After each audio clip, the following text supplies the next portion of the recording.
양평 고속도로 관련된 내용입니다.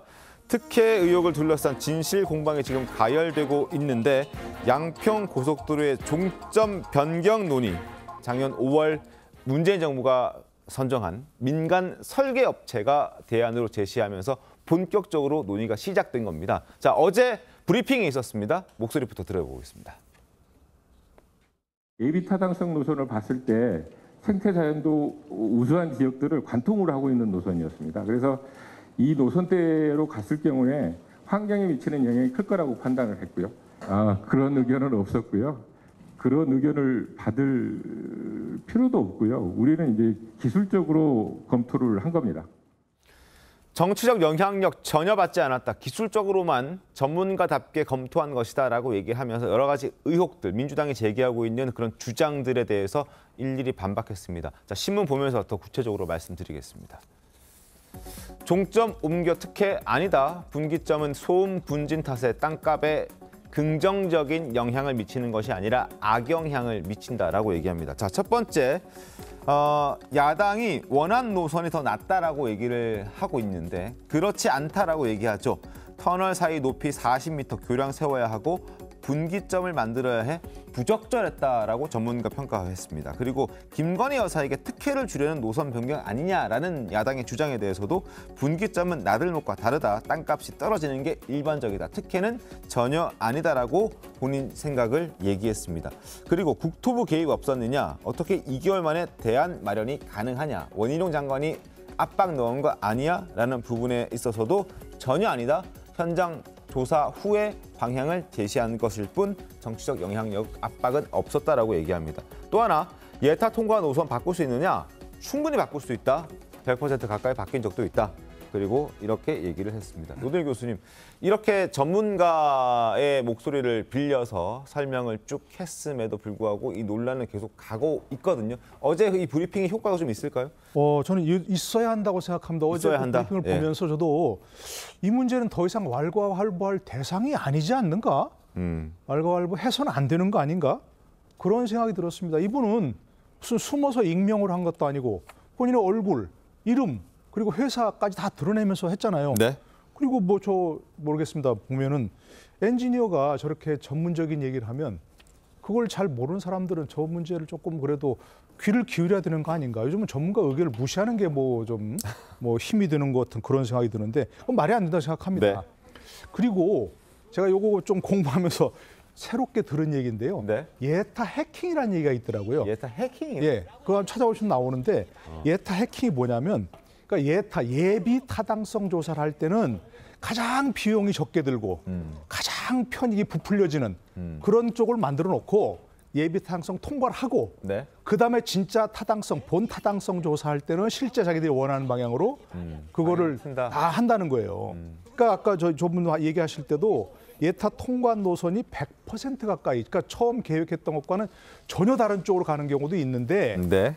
실제 법에 국가지정법에 예타 통과한 이후에 그 50% 범위 내에서 증감할 수 있는 그런 규정이 있어요. 그걸 이용한다는 거죠. 그러니까 예타 해킹이라고 하는 것은 예타는 그냥 비용이 가장 적게 드는 방향으로 해놓고 실제 타당성 조사할 때 자기들이 원하는 방향으로 그렇게 바꾼다. 이런 얘기가 있더라고요. 그게 국가지정법의 허점이고 제도 허점이고 그걸 굉장히 많이 이용을 한다는 거죠. 알겠습니다. 그리고 또 한 가지는 저는 제가 만약 그 양평 주민들이라고 하면 네. 저 원안에 반대할 것 같아요. 왜냐하면 원안 그 처음 고속도로가 추진된 동기가 뭐냐면 아시다시피 주말에 특히 그 서울 양평 구간이 굉장히 복잡하다 그거죠, 국도가. 그러니까 그걸 만들어야 한다는데 만약 원안대로 IC가 없는 그 양서면으로 가는 걸 하면 양평 주민들은 IC가 없기 때문에 나들목이 없기 때문에 아무런 혜택이 없어요. 이용할 수가 없죠. 네, 그러니까. 그럼 뭐하러 하냐는 얘기입니다. 소음 분진 그 고속도로 지나가는 것만 양평 주민들이 다 불이익을 뒤집어 쓰고 그러니까 이제 예타 지금 현재 민주당이 주장하는 것은 원안에다가 플러스 IC를 하는 강화 IC를 덧붙여라 그런 얘기인데 그렇게 되면 그건 완전 L자로 꺾이는 고속도로 모양 이상이 돼버립니다. 그걸 고속도로라고 할 수 있습니까? 그렇기 때문에 저는 원안에 양평 ICC가 없는 원안 그대로 추진한다고 하는 것은 제가 양평 주민이라도 거기 반대하죠. 그건 서울 사람들의 편익을 위한 것일 뿐이지 양평 주민들의 편익을 위한 것이 아니라는 얘기입니다. 알겠습니다. 저는 이 논란에서 가장 초점을 둬야 할 것, 잊어버리지 말아야 할 게 뭐냐면 양평 주민들의 이익입니다. 양평 주민들의 이익. 양평 주민들이 뭘 원하느냐. 이 문제를 가장 초점을 둬야지 자꾸 외부 사람들이 왈가왈부하는 건 안 된다 이렇게 생각합니다. 한명수 대변인님, 네. 어제 문정부가 선정한 그 업체의 부사장이 와서 직접 브리핑을 했고 여러 가지 민주당이 주장하고 있는 그런 의혹들에 대해서 해명을 충분히 한 것 같은데요. 뭐 믿으시겠습니까? 어떻습니까? 자꾸 문정부가 선정한 업체를 몇 번씩 강조하시는데. 아니 뭐 그거는 뭐 맞는 사실이니까요. 뭐 그렇죠. 예. 근데 이제 그 업체들이 실제 활동한 기간은 인수위에서 이제 윤석열 인수위에서 활동을 했죠. 2달 정도 만에 내놨습니다. 근데 저는 몇 가지 상당히 좀 이제 의문점을 해소하기에는 부족한 부분들이 많이 있어요. 지금 그리고 그때 인수위 때 활동하신 분 2분이 지금 국토교통부의 1, 2차관으로 가 있습니다. 그런 부분들 말씀드리고 일단 결정적인 거 보면은 이게 여기에 보면 이제 경제성이 이게 우수하다. 이른바 강상면 강상면 종점 근처. 종점만 있는 건 아니죠. 여기서 뭐 무슨 분진 뭐 소음 얘기하지만 김건희 여사의 일가의 땅은 모두 29필지 축구장 5개가 4군데에 포진해 있더라고요. 지도를 보니까. 그래서 이 종점뿐만 아니고 남양평 IC 근처도 있고 여러 군데가 있다. 그리고 2003년부터 형질 변경이 다 돼 있다. 땅값이 그래서 많이 올랐다. 수십 배가. 이런 얘기들이 다 국회에서 나온 얘기입니다. 근데 여기서 이 보고서를 한 이 용역업체가 네. 결정적으로 비용 편익 분석을 안 합니다. 이거를 해야 돼요. 근데 자기들은 하겠다고 국토부에 보고를 했어요. 근데 언론이 추적해가지고 자료를 다 보니까 이걸 분석을 안 했습니다. 그러면 경제성을 안 봤다는 거예요. 이건 결정적으로 하자라고 보고 어제 그 설명 안 하더라고요. 두 번째는 그러면 기자들이 물어봅니다.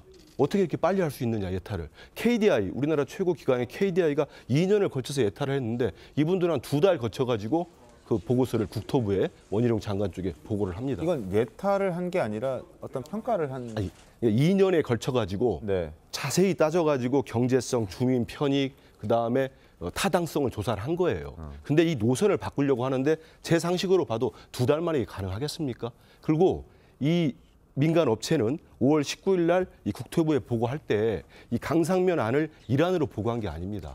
일안은 양서면 아니었습니다. 근데 이게 그 가고 그해 7월에 국토부에서 양평군에 요구를 합니다. 대안을 달라고. 그때 양평 군수는 국민의힘 소속이죠. 근데 또 보시면은 그때도 양평군의 일안은 양서면 아니었습니다. 이른바 지금 논란이 되는 강상면 아니고요. 근데 이게 6개월이 지나가지고 올 1월에 우리 김동연 경기사도 지적했지만 사업 설명에는 양서면 안이 들어있고 지도에는 강상면 안으로 오는 상식적으로 이해가 안 되는 김동연 지사도 의문점을 제기하는 그런 안을 확정이 됩니다. 올 7월에. 그럼 저는 그래서 이 용역 과정의 의문점도 아직 해소되지 않은 부분들. 알겠습니다. 만약에 당당하다면 네. 어제 기자들이 그 보고서 밝혀달라고 하니까 국토부가 보고서를 못 밝히겠다고 했어요. 또 다른 논란이 될 것 같다고.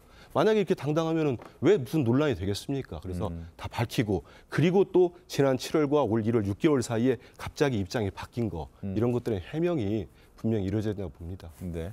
그러니까 이 민주당 쪽의 주장을 보면은 특혜라고 아예 전제를 깔고 상황을 보기 때문에 그 시각에서는 이 프레임을 벗어날 수가 없는 거죠. 그냥 다 이상한 거예요. 의사결정 과정이 다 이상하다. 어떻게 2달 만에 이게 나와? 왜 BC 분석 안 했어? 이런 식으로 하나하나 트집을 잡다 보면 당연히 결론이 이상하게 나오겠죠. 근데 중요한 게 뭐냐면 전문가의 의견에 대해서 어떻게 평가하느냐. 거기에 대해서는 얘기를 안 하시지 않습니까? 4가지를 얘기했어요. 환경에 영향을 미친다. 한강을 2번 갑니다. 원안은. 네. 이건 1번 가요. 그런 상황이 있을 거고 그 종점 원안의 그 종점 부분, 분기점 부분을 연결하는 그 기술적인 문제 그리고 그 마을 종점 원안의 종점 부분에 있는 마을에서도 반대를 합니다. 여러 가지 얘기를 하고 있고 그다음에 뭐 IC를 만들 수가 없다. 그래서 꺾여야 된다는 것도 있고 마지막으로 교통량 얘기를 해요. 16,000대 갈게 한 22,000대 간다. 이런 얘기를 한단 말이죠. 결국은 민주당에서 의혹을 제기를 할 수는 있어요. 네. 공교롭게도 거기에 대통령 배우자의 일가의 땅이 있으니까. 그런데 저희가 설명을 했듯이 이러이러한 이유로 지가 상승의 여지가 없다. 그랬으면 그 정도에서 넘어가야 하는 겁니다. 그런데 이 모든 과정을 다 먼지 털듯이 얘기해서 하나 현미경으로 보자. 이제는 국정조사까지 하자고 하시는데 이래서 결국은 뭘 원하는 거냐는 거예요. 일이 되게끔 하려고 이 의혹 제기를 하는 거냐, 그냥 어떻게 발목을 잡으려고 하는 거냐, 이건 다 국민들께서 판단하실 겁니다. 이 일을 하는 게 목적이기 때문에 양평 군민을 비롯해서 그쪽을 통행하는 뭐 서울 시민이 될 수도 있고 경기도민이 될 수도 있고 모든 국민들께 교통에 있어서 편의를 제공하기 위한 이 목적, 여기에 합당한 행위를 하는 것이 정당의 의무라고 저는 봅니다.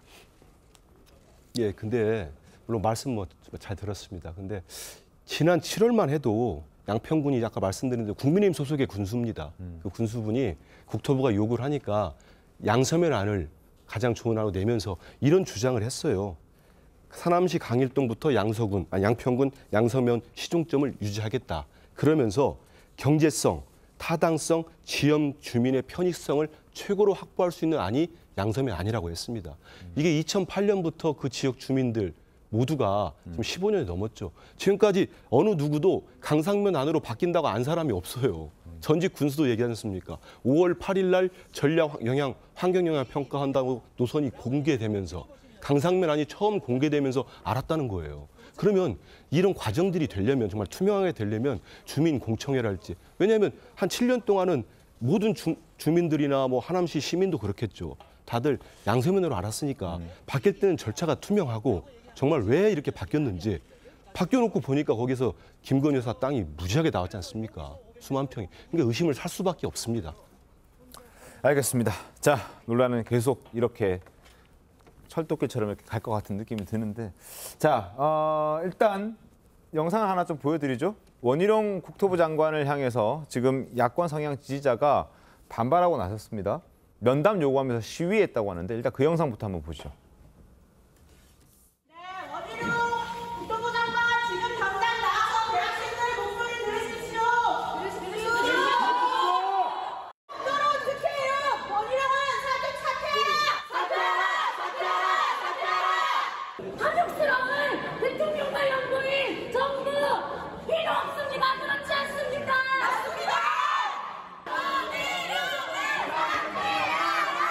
여러분들이 이런 불법행위에 대해서 행동하겠습니다.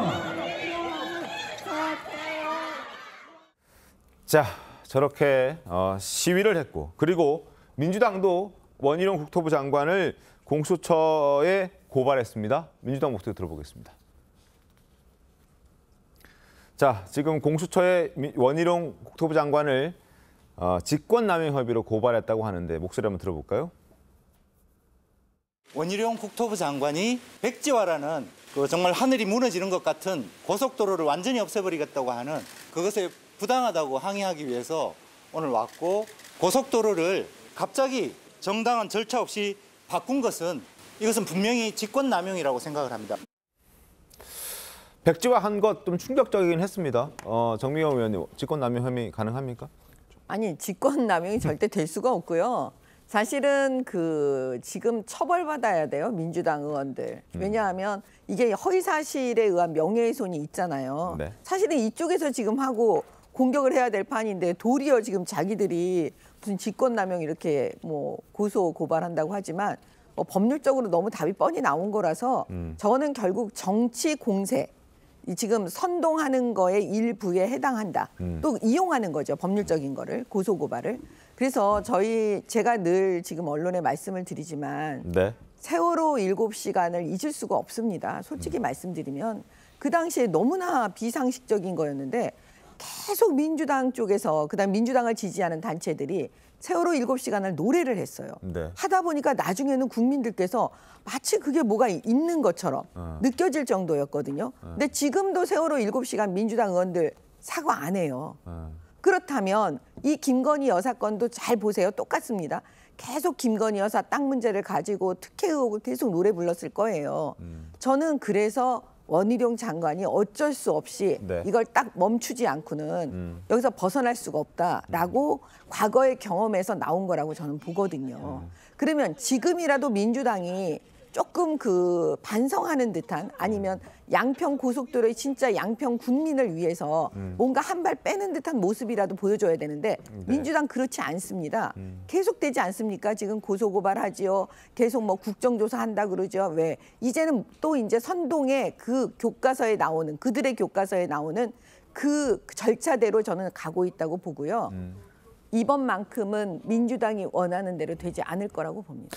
알겠습니다. 자, 그 절차의 마지막은 탄핵 얘기를 꺼내 드는 것 같은데 민주당 진상규명특위에서 대통령 탄핵까지 거론했습니다. 김두관 의원 목소리 들어보시죠. 대통령이 국가사업을 활용해 자기 재산을 축제하려 했다면 이것은 마땅히 탄핵 사유가 될 것입니다. 대통령 가족과의 연결고리가 밝혀진다면 이것은 국정농단에 버금가는 심각한 게이트로 비화될 것입니다. 자, 대통령 탄핵해야 된다.